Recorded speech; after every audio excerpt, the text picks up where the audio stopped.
Right. Tonight is Mary Cronin in our face-to-face, and she is unlocking all the mysteries of your library card and some of the cool things you can do with your library card if you don't know. So thanks, Mary. And next week we'll have the Tamworth Recycling Committee here, some of the people to talk about what's going on there. So thanks, Mary. Go for it. Tell us all these cool things that we have going. Yes, I'm happy to do this. Thank you. It'll be good to let people know some of the things we have. We've added some new things this year, so even more exciting. So tonight, I'm going to show you some of the online resources and materials you can get with your Cook Memorial Library card. And this will be a whirlwind tour, not an in-depth tutorial. I'm reading from my notes.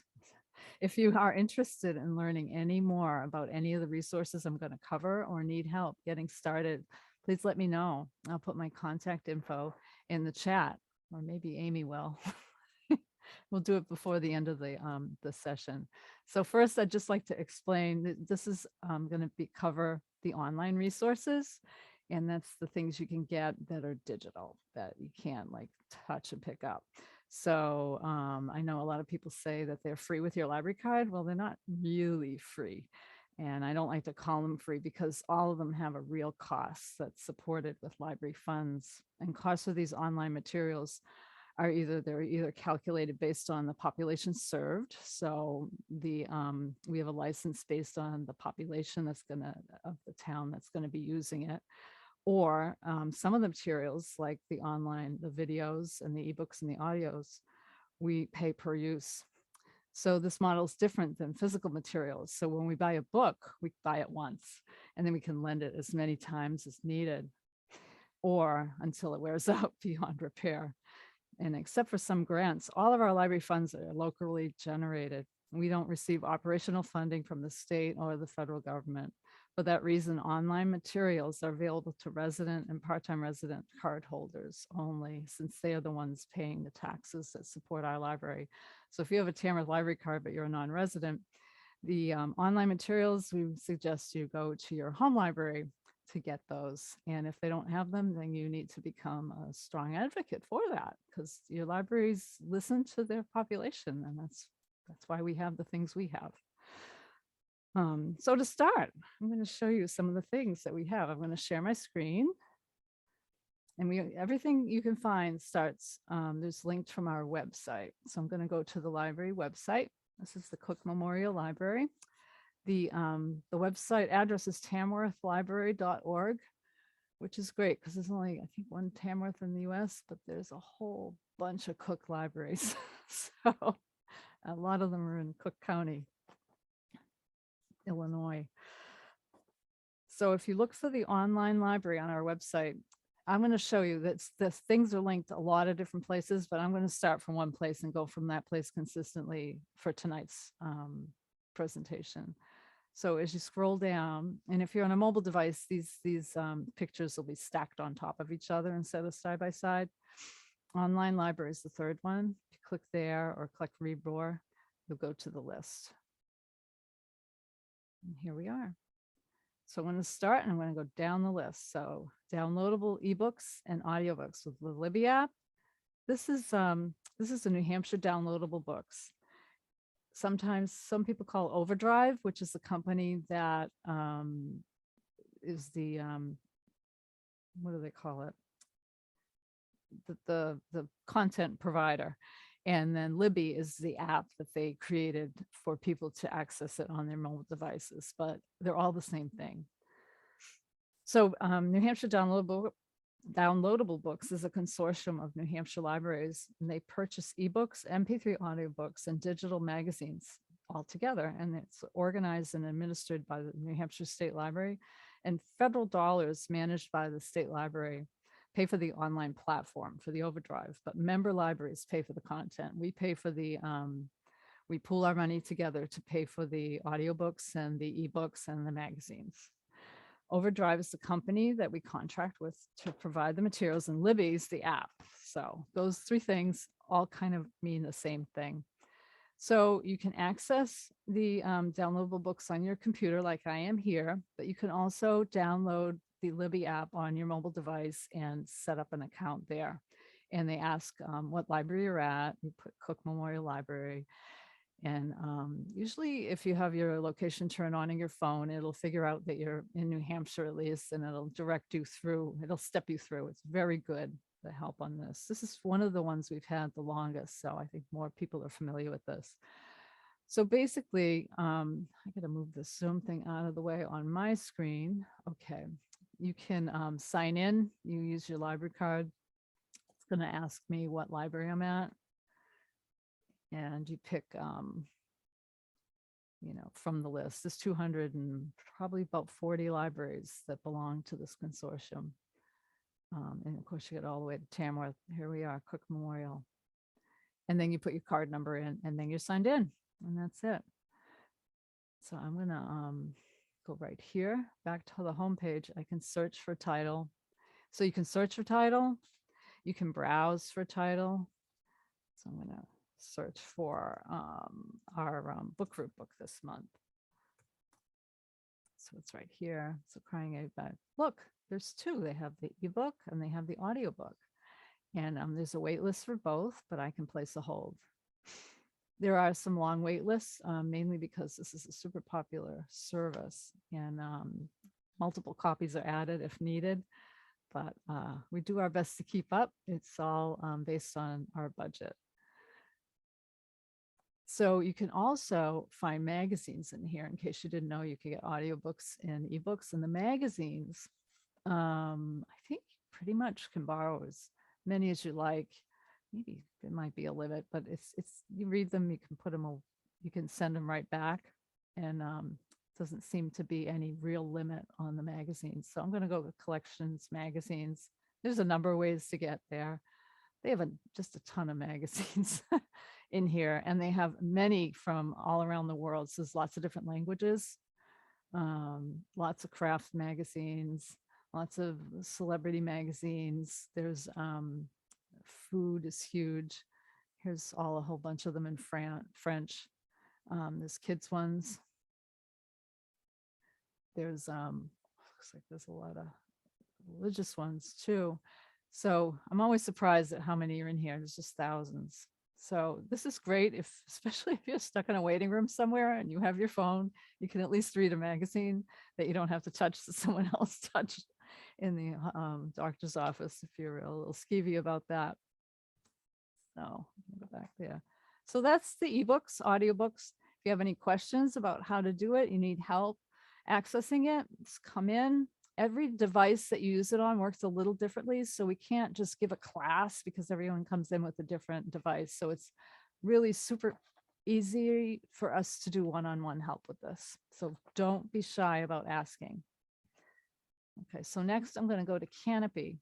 Canopy is our fairly new. We got this last year. It's streaming video. You need pretty good bandwidth to do this. I think they do have different levels depending on what you have available at your home. So there's a number of movies in here. You're streaming. You get 5 movie credits a month, so you can watch 5 movies. And you have 72 hours to finish watching a movie. And there are exceptions. So Canopy Kids, there's a whole section that's just kids stuff. And these are short. You can watch unlimited kids content throughout the month. And then there's a few series. The series from History Channel and A&E, they only require 1 play credit for the entire season. And you have 72 hours to watch it. So obviously a binge watching thing. And there's great courses in here, and you can have 1 great course a month with this. You can add the Canopy app to your smart TV and stream it right through your TV if you have a TV that does that. So I'm going to scroll down and I'll show you, here's some of the things that it'll work on. So here's the instructions right on the home page. Stream on all your favorite devices, and these are the ways to watch it. So on your TV, if you have any of these things, you can put the Canopy and watch it right on your TV. If you've done it with Netflix, you could do it with Canopy. So when you log in, the first time you come, you're going to go to add a library card. And I'm going to click that just so you know what's going on. You put your library card number in and then you continue and you set up an account. The next time you come, I'll go back to the home page. You log in up here on this up there, and you just put in. And what you do is you do your email and your password. You don't have to connect it to these things. You can if you want. We'll have that talk about privacy some other day. Anyway, so that's Canopy. Canopy's fun. Actually, there's some good stuff in here. I haven't explored the kids stuff too much, but they do have all the old Weston Woods kid books in here. Those little videos, they're about 10 minutes long. You know, the Snowy Day and some of the other picture books that are animated, and that's usually have a really good reader for them. So they're really entertaining. They have some old Sesame Street in here too. So that's Canopy. I'm going to show you next. I'm going to show you Newsbank. And this is one we just got with a grant. The New Hampshire Charitable Foundation gave us a grant to enhance some of our technology, get some new things. We got some hardware, but we also got this Newsbank, and we got a language learning app with those funds. We're really grateful that they have a library technology fund at New Hampshire Charitable Foundation now. It was exciting. So America's News is the product we got from Newsbank. And this is regional, state, and national newspapers from the US, and plus quite a few news magazines. And these news magazines cover the gamut of viewpoints, left to right. It's kind of amazing. I looked some up on all sides and was really kind of impressed with the variety. So what's kind of fun, you won't find, just so you know, you won't find the big national papers. You won't find the New York Times here. You won't find the Washington Post, but you'll find New Hampshire newspapers, and you'll find USA Today and things like that. So I'm going to show you a little bit what's on here. So Newsbank, you can search right here for any topic that you're looking for. There's an A to Z source list. I'm going to scroll down a little bit. They have suggested topics, and these are updated regularly. Every day is probably something new based on whatever the topic is. But I'm going to, on the right side, there's a link to New Hampshire newspapers. Conway Sun isn't here, but the Concord Monitor is, and there's some others. I'll show you the Concord Monitors in here. They put a 1-month embargo, so we got to keep so that you can't read anything that's like this month's papers, and that's something they do because they're afraid they're giving stuff away. I think they could make that embargo be a week, and it would be better. Keene Sentinel has got the Union Leader and the New Hampshire Sunday News. The Portland Press Herald's also in here, as well as the Maine Sunday News, the Nashua Telegraph, Valley News, some others. If you notice, this was kind of important to just notice that some of them, you know, end, whether it's just that publication ended, which is probably what happened, or they stopped allowing Newsbank to mine their content. And the other thing to look at in Newsbank here is generally you're going to see, so I'll click on this one. You notice the New Hampshire Union Leader. On the right side, it says it's text, and that's the type of the format it's going to be in. They also have one that's image. So if I hit on text, it's going to give me a list of the articles, and I just would go in and read the articles. Browse by date, so we can get, look at that. There's one for next week. You can get tomorrow's paper today. That's kind of cool. And here's all the stories that are in the paper tomorrow.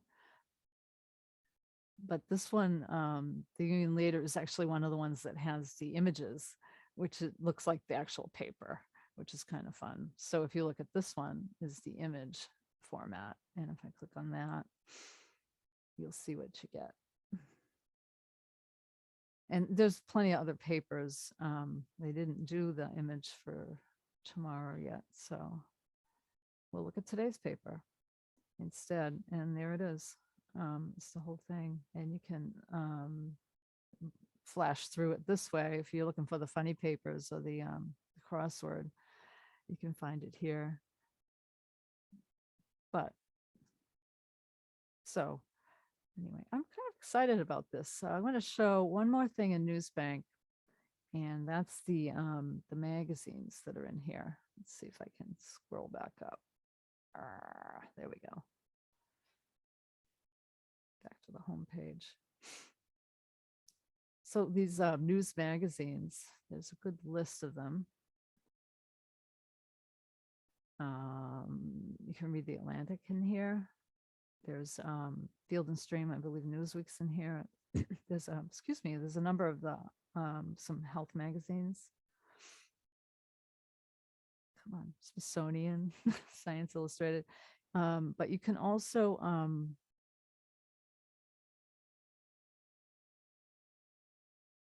I think you can set up alerts so that you can, you know, if something's new or get an alert about a new topic if you want. I believe you can do that.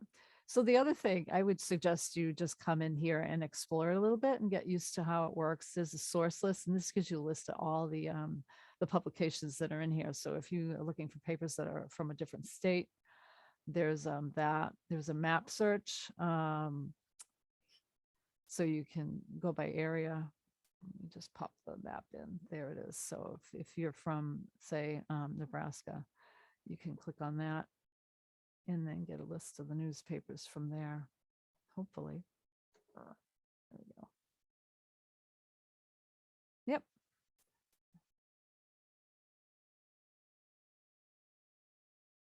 Oh, there it is, this 27. So I guess you can't really use the map. You got to use this left thing. So anyway, there they are, the Lincoln Examiner. So that's Newsbank. I would suggest, I think people could find this useful. You can do your hot topics, special reports. So if you go to hot topics, it's basically what's in the headlines today, I think. Current events. And if you're an educator, there are there's some curriculum materials in Newsbank, how to use it for that kind of thing, for teaching. Go back again. Okay. Yeah, here it is, daily headlines and lesson plans. So it's got the lesson plans to go along with them.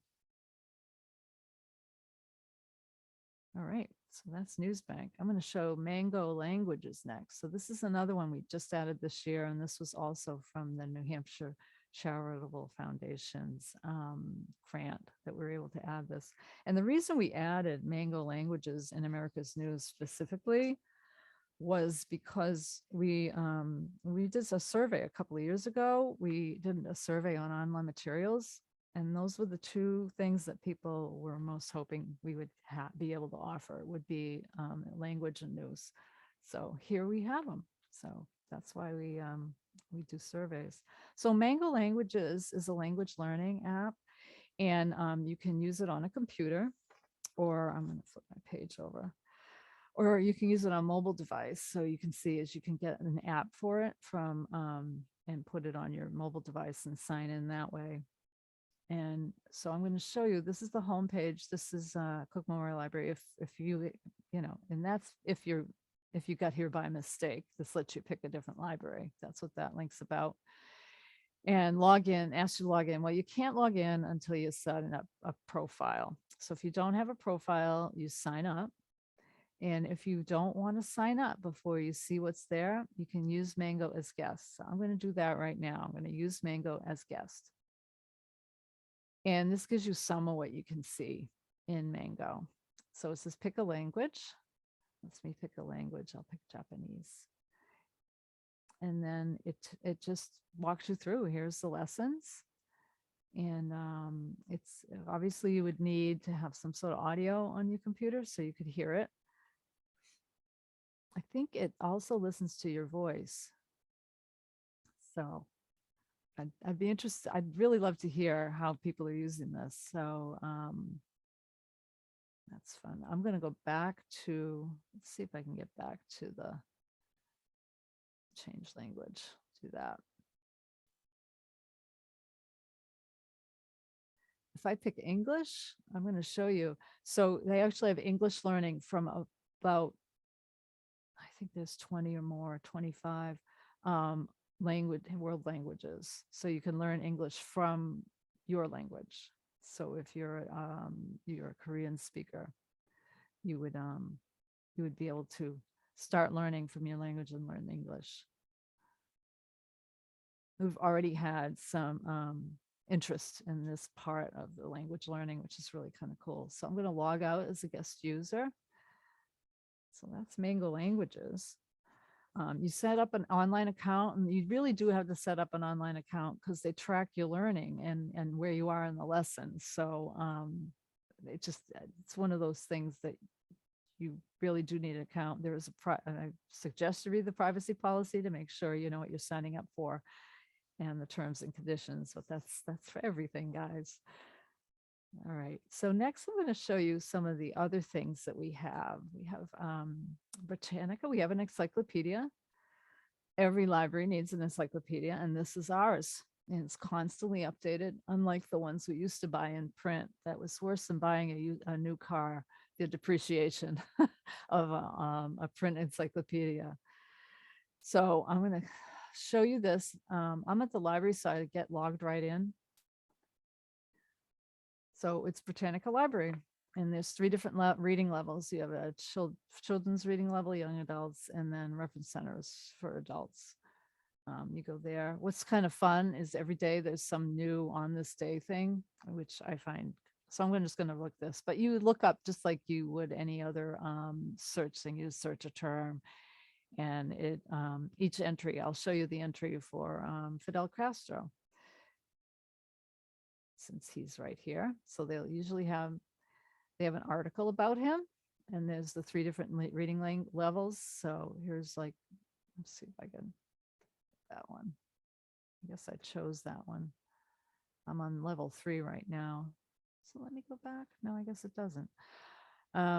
So you can read the article. You can have someone read the article to you. So if you put on the audio, it will read it out loud to you. You can have, you can cite the article. So you can have a citation in whatever format you need. And you can copy and paste that into your paper. You can also print this article. Not beautiful, but it does print. And what's kind of cool, if you're using this for homework or a presentation or something, there's images that you can download using your presentation or your paper or your report. And then it brings you out to related links, which makes a whole lot of sense. So I think this is a great resource. And honestly, it's faster than Google and probably more accurate than Wikipedia. So I would recommend taking a piece of that one. So that's the Britannica Library. Next, I'm going to show you Novelist. And this one, what's kind of fun about Novelist is, I'm just going to go back to my homepage. Here we are. Novelist is a database. And this is one of the ones that New Hampshire State Library pays for. They use some federal funds, and every library in New Hampshire has access to this and can provide their patrons access to this.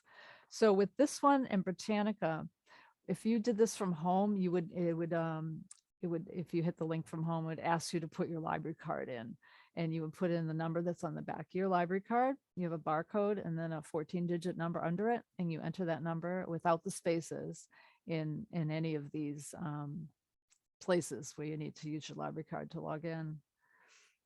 So Novelist is, we use this a lot here at the library to help readers find the next book in a series. It's really great for that, or books based on books they like based on the genre they like, or the one they want to read, or their writing style, or other books they've enjoyed. So I'll look up a book right now. Actually, any of these books, we have this one. So if you're interested in this one, I'm going to go to the record for it. There it is. You notice, okay, this is a book that I might like, but here's some others you might like. So if you have a book you love that you want one just like it, put that one, search for that one, find it, and then move over to the right and look at the read alikes and see maybe some others that you might like. It's a great way to get reading suggestions that you may not have ever thought of. And what else do you want to know about novelists? This is worth like kicking around and exploring a bit. You can get for children, you can get by reading level, by Lexile level, if you know what Lexile level you're hoping your child should be reading, if your reading teacher gives you one of those. And you can search by fiction, nonfiction. You can search by age. So let's see, I'm in the mood for books. So do I want something spare and lyrical for ages 0 to 8? No, we want action-packed and whimsical. So here we go. Here's the 8-year-olds. And they have an appeal mixer, so you can say the types of books you like and see what comes up. So if you know you want a storyline that is plot driven, you can just find titles. This is fun. You just never know what you're going to get. Well, maybe I would have guessed these for plot driven. I would suggest maybe putting a couple of appeal categories in. So Novelist is a great tool for us librarians. So if you need to know what series under the instead of keyword, you can actually search by series. So I'm going to search for the Longmire series, which is there it is, an easy one. This was super popular for a while. So it gives you the mysteries, but what's great about this is it gives you them in 1, 2, 3 order. Okay. And so you always know which one's next in the series. So it's kind of a long standing series. There we are. So that's Novelist. I like Novelist. So the next 2 things I'm going to talk about, actually the next 3 things are all sort of history based. So we have 2 genealogy online resources at the library. One is called Heritage Quest and one is called Ancestry Library. And Ancestry Library is basically Ancestry, but we can only provide access to that here at the library. We can't give you off a login for at home. During the pandemic, they very nicely made a way for that to happen, but that was taken away in October. So as far as Ancestry is concerned, the pandemic is waning. So let me go to Ancestry. Actually, I'm going to go to Heritage Quest first. So Heritage Quest is a product made by Mary, Ancestry. can I just ask a quick question? Yeah. Are there technical journals in there anywhere? Nope. Nope. Let me tell you why. Okay. Is that a question that someone had? Yeah. Yeah. This is what happened. So the New Hampshire State Library used to provide access to EBSCOhost. EBSCOhost cost, I think, hundreds of thousands of dollars and wasn't being used. And wasn't being used for years and years and years and years and years. So they stopped. So Novelist is the only thing that's left to us libraries. So they don't have any of those, but we've been provided. If you have an article or a journal article that you need, we have ways of finding them for you. You need to contact us at the library, and we can connect you to library at UNH. And they're happy to help us with that. And the state library, believe it or not, has a number of contacts. And usually what happens when I do an article request is they will scan it and send it, and we can send it right to you so you can get a PDF. But we don't have that kind of access anymore. Nope. I'm really not happy about it. And I've let them know over and over how unhappy I am about that. But that's the reality. It was a dollars and cents answer to a problem.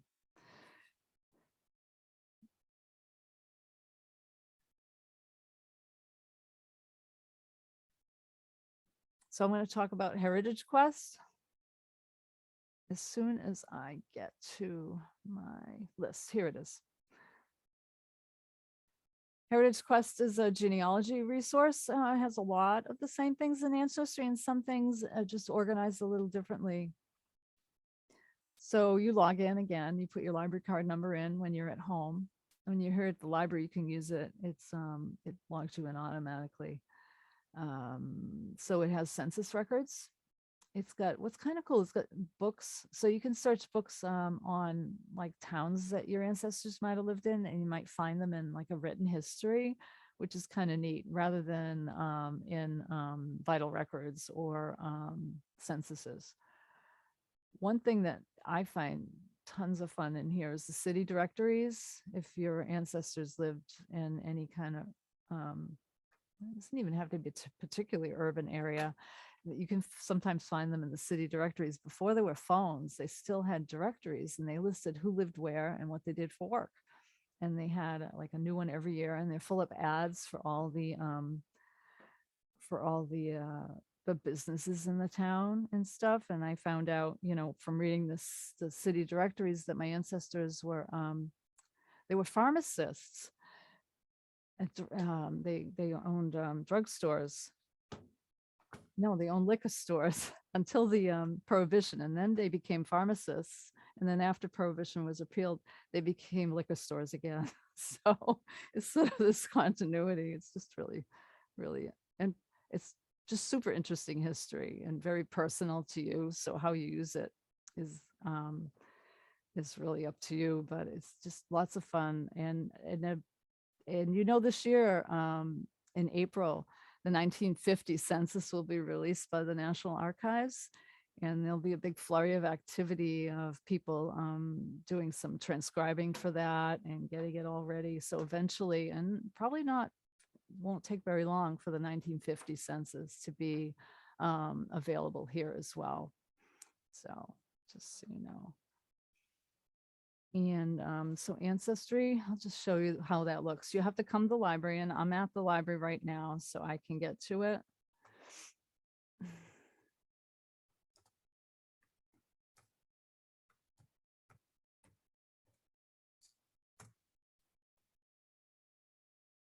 And so it's Ancestry Library. I think you can somehow have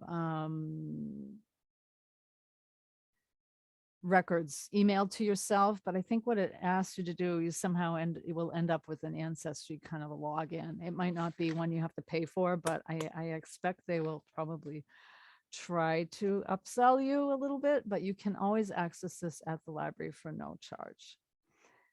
We use this when we have research questions at the library. This is actually a really handy tool for us to help us, triangulate a little bit. So this, of course, has military records. It's got birth, death, marriage records. It's got immigration records. It's got the censuses. It's got, you can see some family trees if families have made them public. It again has the city directories, some obituaries, and in the wills. Actually, the wills are really interesting. So this is one of those things when once you start, you don't even realize how much of time you spent exploring it once you start getting into this these databases. So I'm going to wrap up with a plug for our homegrown database that we're just getting going. It's I'm going to go to online library, and it's the Tamworth, New Hampshire history thing. So we're just very slowly digitizing some of our collections and getting them online and doing them in such a way that they will be findable not only within this database, but also move up to a future statewide one, and then up to the Digital Public Library of America. So that's why, we're using a tool that makes that an easy way for them to harvest the records up and sort of bring them up into those other databases. So right now we have a UNH graduate student doing an internship here at the library, and he's working on digitizing and indexing and transcribing some oral history interviews and getting some other things online as well. And so this will be growing in the next few months. So I would keep checking back, and we're going to keep making it better as we learn how the tool works. But right now you can see, let's see if I can show you a collection. So here's some oral histories here. We've got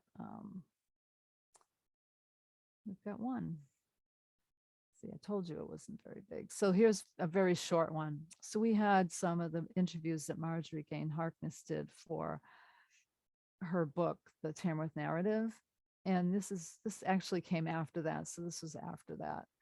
This is one of the ones that we were practicing with. So scan the transcription that someone very nicely did of an audio tape. And then what happened is we got that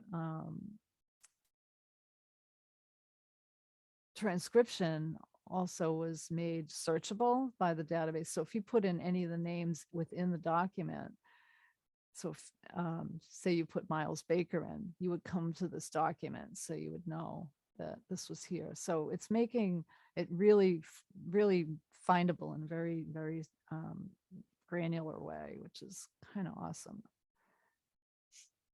So that is the Tamworth, New Hampshire history. So thank you for asking about the journals. I think it would be great if we could get that back. If we were to do it as our own library, it would have been prohibitively expensive.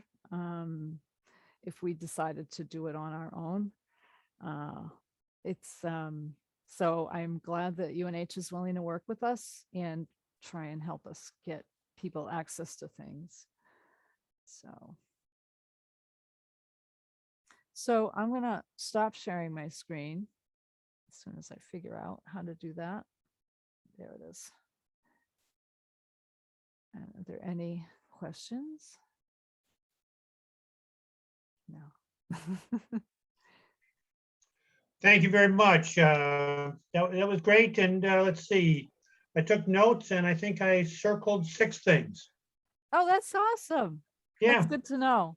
That's Yeah. good to know. Yeah. And if you have any questions, just ask, because it's hard to, yeah, it's really great to sit down one-on-one and show someone how to use it on the device they prefer to use it on. Because things work differently depending on how you're accessing them. Will do. Thanks, Paul. Yeah, this was great. Thank you so much. Oh, I'm glad you came. Thanks, Sharon. Sure.